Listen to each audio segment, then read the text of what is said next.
Alors, qu'est-ce qu'on a pour ce début de semaine? Les marchés qui glissent apparemment. Ça, c'est les contrats à terme. Donc, c'est les négociations avant les heures d'ouverture du marché. Sur la bourse, les marchés qui semblent démarrer la semaine à la baisse. Donc, ça n'a pas encore ouvert, surtout aux États-Unis. En Europe, on va voir ça dans un instant.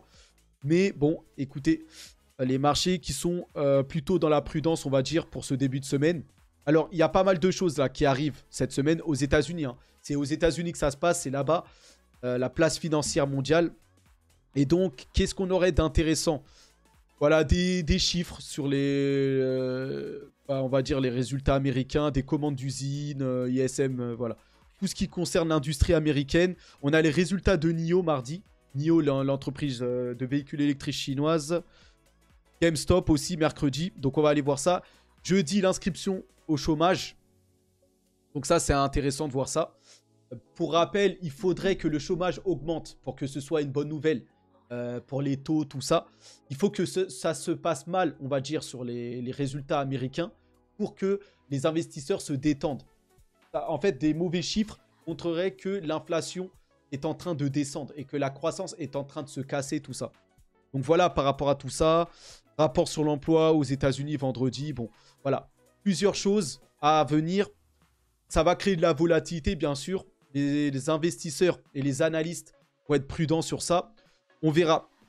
Donc, dans les résultats d'entreprise, oui, c'est NIO qui intéresse mardi, donc demain, avant les heures d'ouverture de marché. Et GameStop aussi qui est intéressant mercredi. Mais bon, ça reste quand même moins intéressant que les résultats des GAFAM, par exemple. Voilà, Nvidia, Google, Apple, tout ça. C'est des petits résultats. Donc, cette semaine, il n'y aura pas de quoi voilà, créer de la volatilité. En tout cas, pour les entreprises là, qui se présentent là. Qui présentent leurs résultats. Donc, ça, c'est rien. Donc, en Europe, stabilité en vue dans l'attente de nombreux indicateurs. Donc, pour l'Europe, c'est plutôt stable.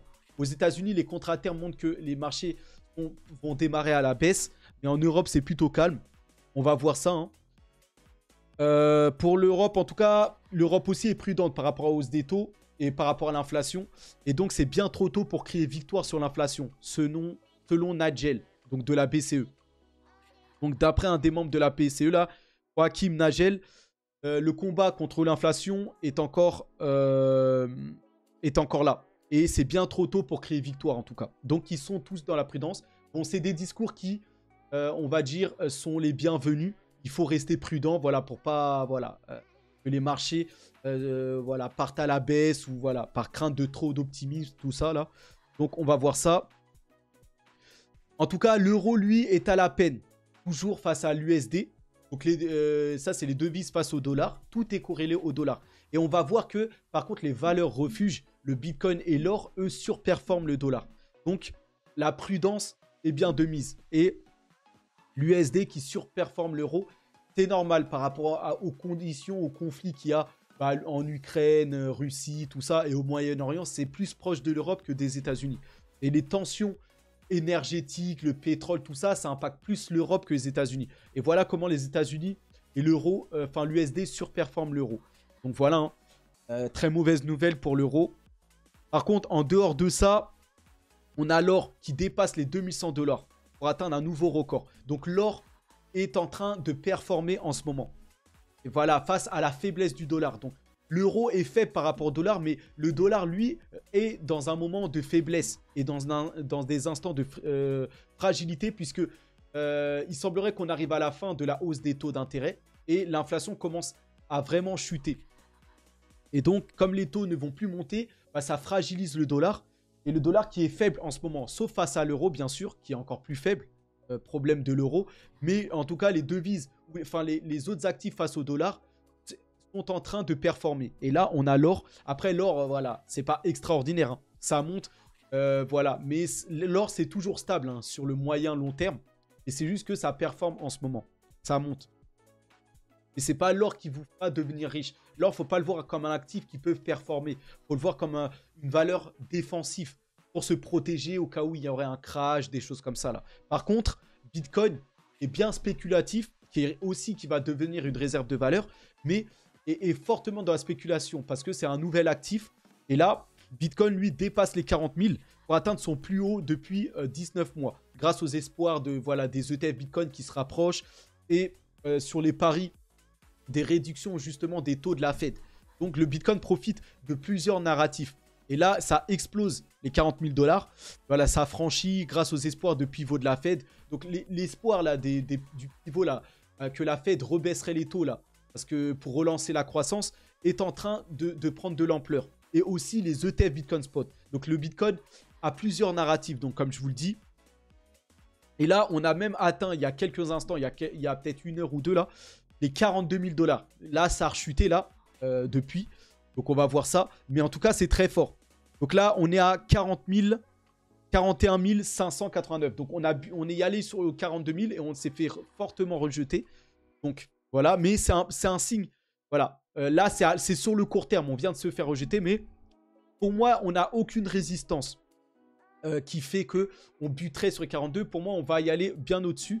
Donc je vous ai montré dans une vidéo qui a très bien marché là, avec plus de 400 et quelques vues, qu'on allait aux 48 000 avant de chuter. Bon, c'est des scénarios comme ça qui te disent, mais impossible de savoir qu'est-ce qui va se passer. Moi-même, d'ailleurs, là, j'ai pris beaucoup de bénéfices, surtout sur les actions en bourse comme Coinbase ou Marathon ou Riot. J'ai pris des bénéfices parce qu'on ne sait pas trop vraiment, on peut se faire surprendre à tout moment. Donc, n'oubliez pas de prendre vos bénéfices si vous en avez fait là. Mais quand même, moi, je reste optimiste sur le court terme, là, le court moyen terme. Pour moi, on va y aller au-delà des 42 000 et aller plus haut là. Donc, on verra ça. En tout cas, les cryptos, voilà, Ordinals, là, les NFT du Bitcoin, ça explose. Luna, tout ça. Donc, il y a des performances ici. On a PP qui avait explosé avant de, voilà, complètement s'écraser. Et PP avait, voilà, fait un bon bond en avant. Donc, voilà. On va voir, il y a beaucoup de volatilité. Voilà, le Bitcoin, là, est monté jusqu'à 42 avant de chuter fortement, là. Mais là, ça s'est stabilisé. Et ça, peut-être que ça va repartir. Donc, on va surveiller ça, là. On va voir. Mais en tout cas, le Bitcoin est fort. Hein. Le volume, c'est quand même plus de 30 milliards de volume. Donc là, on n'est plus dans les 20 milliards, 23 milliards. Là, on est à 30 milliards. Donc, c'est extrêmement solide. Vous voyez? Donc, voilà par rapport à ça. Aussi, dans CoinMarketCap, on a le Bitcoin qui se place maintenant dans le top 10 des actifs, des meilleurs assets hein, au monde. Donc, vous avez l'or qui a 14 trilliards. 14 000 milliards. Ensuite, loin derrière, Apple avec proche de 3 000 milliards. 2 milliards, 974 milliards. Ouais. Et Microsoft qui est pas loin. Pour moi, Microsoft va à terme dépasser Apple. Pour moi, parce que Microsoft est dans le chemin de l'intelligence artificielle. Et pour moi, voilà. Mais on verra ça plus tard. Et Bitcoin, donc, qui se place maintenant dans le top 10, qui a dépassé Berkshire Hathaway. Bon, après, avec la volatilité, peut-être que c'est repassé en dessous. Mais bon, en tout cas, là, on voit que Bitcoin se place dans le top 10. Et maintenant, est pas loin à 813 milliards. 813 000 milliards. Enfin, non, 813 milliards, pardon. C'est derrière Meta et c'est 834 milliards de capitalisation. C'est pas loin, hein. Bitcoin qui peut rapidement remonter à 42, voire aller largement à 47, 48, peut-être largement dépasser Meta. Et après, il faudra aller chercher Nvidia et l'argent, le métal, vous voyez, et Amazon. C'est dans les cordes du Bitcoin là. Donc on va voir. En tout cas, Bitcoin est sur le chemin là pour aller vers le top 7. Donc voir le top 5 hein, quasiment. Et chercher Google. Donc on verra. C'est pas mal tout ça. En tout cas, les responsables de la cryptographie affirment que la course haussière est en cours et pourrait conduire à 100 000 $ pour le Bitcoin en 2024. Donc, plusieurs analystes disent qu'avant la fin 2024, on va être à plus de 100 000 $. Donc, au vu de comment ça chauffe là, et le narratif des ETF Bitcoin Spot, et ainsi de suite, les ETF Ethereum Spot et tout ça, je pense qu'il va y avoir une masse de liquidité qui va arriver. Et on pourrait très bien, oui, avec en plus le halving courant 2024, aller chercher cette target de plus de 100 000. Donc, c'est possible. C'est possible pour moi. Je suis plutôt d'accord avec ça. Et donc, voilà. N'oubliez pas, pour BlackRock, l'ETF, on parlerait d'une date autour du 8 ou 9 janvier, là. Très précise. Après, voilà, ça, c'est des indicateurs. Ça peut se passer largement avant. Donc, moi, je conseille, je ne suis pas un conseiller en finance, mais je recommande, on va dire, dans cette vidéo de divertissement, hein, vous n'êtes pas obligé de suivre ce que je dis, mais de se placer avant, parce que ça peut arriver avant. Donc, à vous de voir ça. En tout cas, les institutionnels, eux, n'attendent pas. Et donc, les institutions achètent Bitcoin. Regardez, là, c'est sur le Bitcoin CME, là. Donc, on voit que ça se négocie toujours avec une prime de 460 $. Les institutions font des offres agressives. Donc, là, les institutionnels, on a des charts qui montrent qui se placent ou qui accumulent de manière agressive. Donc, voilà, par rapport à tout ça. Ici, on a un des membres. Ici, là. Donc, Jason Lowery, donc membre de l'US Space Force, qui recommande au secrétaire à la défense d'étudier l'importance stratégique nationale des systèmes de Proof of Work, tels que Bitcoin, qui peuvent prévenir des cyberattaques. Donc voilà, apparemment, les réseaux blockchain en Proof of Work sont intéressants à ce niveau-là, pour prévenir en cas d'attaque, tout ça. Il dit que bien que Bitcoin soit principalement considéré comme un système monétaire pour sécuriser les fonds, peu savent que Bitcoin peut être utilisé pour sécuriser toutes les formes de données, de messages ou de signaux de commande. Donc voilà peut-être un autre narratif encore pour Bitcoin intéressant. Et dans sa lettre ouverte de 4 pages, Lowery rappelle que les applications potentielles de cybersécurité de Bitcoin sont énormes et pourraient jouer un rôle important aux États-Unis en maintenant sa position de leader mondial. Donc c'est le début d'une révolution en matière de cybersécurité. Donc voilà, il convertit le réseau électronique mondial en un grand ordinateur physique coûteux. Macropuce, il l'utilise pour contraindre physiquement les acteurs malveillants, tout ça. Donc voilà, Bitcoin pourrait servir en gros pour la cybersécurité. Et ça pourrait être un avantage pour tous les États, même pas que pour les États-Unis. Donc voilà une très bonne nouvelle et un narratif qui pourrait alimenter encore davantage le Bitcoin là. Donc à prendre en compte. Hein. Et donc voilà, ici, il y a exactement un an, aujourd'hui, Bitcoin, le cours se négociait vers les 17 000 $. Et les bears, ceux qui pariaient à la baisse, disaient que le Bitcoin allait même descendre à 12 000 $. Ça, c'était il y a à peu près un an. Et bien, regardez, un an plus tard, on est là au-delà des 40 000 $. Vous voyez que les changements de narratif peuvent aller très vite. Vous voyez ? Et sur le Bitcoin, ce qui est très volatile, ça peut aller très vite. Donc là, depuis un an, on est à plus 150% pour le Bitcoin. Ça surpasse largement tous les autres assets. Or, bourse, immobilier, voilà. Matières premières, tout ce que vous voulez là, ça surpasse tout.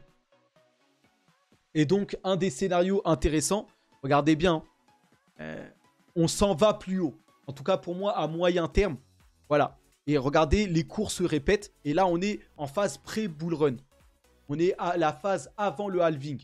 Regardez, hein, on a côtoyé la volatilité. Et on dirait que, voilà, on répète les cycles inlassablement. Et là, on voit que c'est très, très similaire de ce qui s'est passé en 2020 pré-bull run. Et là, en 2023 pré-bull run.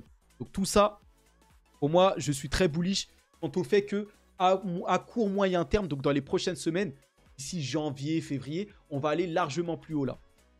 Donc ça, chacun se fera son avis. Ici, une autre charte qui montre, hein, regardez ce qui s'est passé en 2017, 2020. Et là, regardez en 2023, on est dans ce carré là, où on a cassé. Et regardez, les autres fois, on est parti largement plus haut. Donc dans les précédents cycles, les deux cycles précédents, on est parti. Et là, on va aller encore largement plus haut là. Vous voyez? Donc, c'est que ça se répète. Cycle après cycle, ça fait que de se répéter là. Donc, encore un autre chart. Regardez, dans le dernier cycle, ici, c'était en 2020. Et regardez, ici, on fait la même chose. On est entré dans une sorte de phase verte, de boule. Et voilà, depuis début 2023. Et là, si on répète ce qui s'est passé en 2017, ici, là, vous voyez, bah, c'est très bullish. Hein. On pourrait exploser encore bien plus haut. Et ça, on va dire, ça correspond, on va dire, bah, avec les ETF Bitcoin Spot qui arrivent. Donc, pour moi, très, très bullish par rapport à tout ça. si regardez la zone de résistance maintenant, après maintenant par rapport à ce qu'on est en train de faire, la zone de résistance la plus importante pour BTC maintenant se situe à 47 360 $. Tandis que la zone de maintenant de rebond, maintenant si de Bitcoin devait repartir à la baisse, ce serait 37 000. Voilà, ça se met à jour par rapport au cours qui se passe. Et donc là, maintenant la prochaine target à surveiller, là, pour moi, il n'y a plus de résistance jusqu'à apparemment cette zone-là, 47 360. Donc c'est des chiffres comme ça qu'on donne par rapport à l'évolution des cours du Bitcoin, mais il ne faut pas s'en tenir à ça. C'est les catalyseurs. En fait, ça se passe par rapport à l'actualité qu'il y a et par rapport à la confiance des traders, des investisseurs. Mais retenez bien ces targets-là. 47 360 pour le plus haut et 37 000 pour un point de résistance là, à la baisse. Donc voilà. Ça, c'est des choses, des analyses sur Glassnode, tout ça, par rapport aux données qu'on a. On verra si ça se passe comme ça ou pas. En tout cas, c'est assez vertical. Hein. Vous voyez? Donc, pour ceux qui sont et qui ont profité de la hausse, ce ne serait pas aussi une mauvaise idée de prendre un peu de bénéfice au cas où. Mais ça peut encore aller plus haut. Il n'y a pas vraiment de résistance là. Au moins jusqu'à 47 000, 48 000. Donc après, chacun... Voilà. Là, on est à 42 000. C'est aussi une zone de résistance. On va voir. Mais en tout cas, dans les catalyseurs, il n'y a rien qui empêche d'aller plus haut là. Il n'y a pas de, voilà, de choses. Donc, il faudra voir ça. Et donc, Bitcoin hein, qui dépasse les 41 000 $, alors que 166 millions de dollars de court-métrage sont liquidés. Donc, c'est énorme. Hein. Il y a énormément de liquidations, énormément de gens pariés à la baisse et shorter le marché. Et là, ils se font liquider. Hein. Ça veut dire que radier. Ça veut dire que c'est des pertes réelles. Vous voyez? Donc, c'est intéressant. Et voilà, là ici aussi, il y a ce chart qui montrait que plus de 80 millions de liquidations short au cours des dernières 24 heures. Donc sur les dernières 24 heures, on parle de 80 millions de short. Donc beaucoup de gens qui se sont fait liquider pour un total de 80 millions sur 24 heures et plus de 166 millions sur ces derniers jours-là. Donc beaucoup perdent à parier tout ça là. Donc voilà par rapport à ça. Maintenant, ça c'est pour les autres altcoins. Pour les altcoins, c'est pareil. Hein. Ça suit le cours du Bitcoin. Et Ethereum qui fait exactement les mêmes points que Bitcoin. Et donc, Ethereum qui a un temps soit peu dépassé les 2200 $. Donc, voilà. Ethereum qui, pour le moment, fait exactement comme le Bitcoin. Donc, très bonne nouvelle. Et donc, voilà. Nous y sommes pour Ethereum. On n'est pas loin aussi d'aller beaucoup plus loin pour Ether. Donc, voilà. Les amis, nous y sommes. Le signal fort. Hein. Il y a des croisements là, MACD là. Quand on regarde au niveau des RSI, ça croise. Donc là, ça, c'est des indicateurs qui montrent que ça va aller bien plus haut. Donc Ethereum et les altcoins pourraient surperformer là dans les prochaines heures ou prochains jours là. Donc très important. Donc ici, vous le voyez, Ethereum supérieur à 2000. Cela pourrait être un moment d'achat privilégié. Pourquoi? Un grand volume de jetons a été acquis autour de ce niveau. Il y a des choses, des charts qui montrent que ça a été accumulé. Il y a une forte accumulation d'Ethereum aux alentours des 2000. Vous voyez? Les données de Into the Block révèlent que 5,85 millions de portefeuilles contiennent 43,8 millions de TH achetés entre 1900 et 2100. Cette fourchette. Donc vous voyez, ça vient d'être acheté récemment. Et donc c'est pas pour que ça baisse. Donc là, c'est des signaux qui montrent que comme ça a été acheté que récemment, ça peut aller bien plus haut pour Ethereum. Donc, c'est très bullish pour Ether, tout ça. Et voilà. Pour Solana, pareil. Solana qui ne cesse d'exploser. En tout cas, au niveau de la DeFi, ça ne cesse d'aller plus haut. Solana qui aussi trust en tête hein, avec sa collection Mad Lads au niveau des NFT. Donc, pour Solana, c'est très bullish aussi. Hein. Et là, les chiffres le montrent. Vous voyez, le volume de la TVL sur Solana explose. Donc, il y a une forte demande au niveau de la DeFi pour Solana là. Et donc, voilà. Et si regardez les meilleures performances hein, au niveau de la crypto de novembre 2023, Ordinals, les NFT du Bitcoin. Donc, le retour des NFT est là. Hein. FTT, le pari de FTT et de Luna aussi là. Donc, ces projets qui ont sombré sont dans une forte spéculation. Et Luna, il y a beaucoup de tokens qui ont brûlé là en ce moment sur Binance, tout ça. Et voilà, Celestia aussi, Tia qui est dans le buzz après son airdrop. Kaspa qui est toujours là, voilà. Donc vous avez les cryptos. Tout ça, vous pouvez le retrouver sur mon Twitter. Hein. Je partage toutes ces informations. Et donc voilà. Voilà pour cette vidéo. Là, on va voir les cryptos dans la tendance. Et je vous laisse là. Et donc, voilà. C'est les cryptos Terra, Solana, Shiba aussi. Donc, on a PP, les mêmes coins. Et voilà, les projets qui étaient morts qui sont dans la tendance. Bitcoin qui est pas loin. Bitcoin qui est dans les tops des tendances. Donc, ça montre qu'on peut aller bien plus. Et regardez, ça remonte. Hein, pour Bitcoin, en ce moment même, où ça remonte. On a... Bon, là, je pensais que c'était... voilà, mais si ça remonte... Enfin, ça stagne, on va dire. On va se rapprocher ici. Vous voyez? Et ça, c'est au moins, ça s'est stabilisé. Donc, c'est une bonne chose. Vous voyez? Donc, on verra. Il faut suivre tout ça. Moi, je suis assez plutôt confiant pour moi. Mais ça veut rien dire. Ça peut piéger tout le monde et rapidement corriger dans les 40-38 000. On ne sait pas. En tout cas, moi, à court terme, je pense que ça va être dur, mais on va franchir les 42 et dans les prochains jours et aller aux alentours au plus de 45K. Mais prudence, il faut des catalyseurs, tout ça. Donc voilà les amis, on en reste là. Bah, force à nous, hein. Force à nous. Bah, à vous de voir s'il est temps de prendre des bénéfices ou pas. En tout cas, je suis très bullish pour la suite. Allez, bon après-midi et on se retrouve dans une autre vidéo. À plus.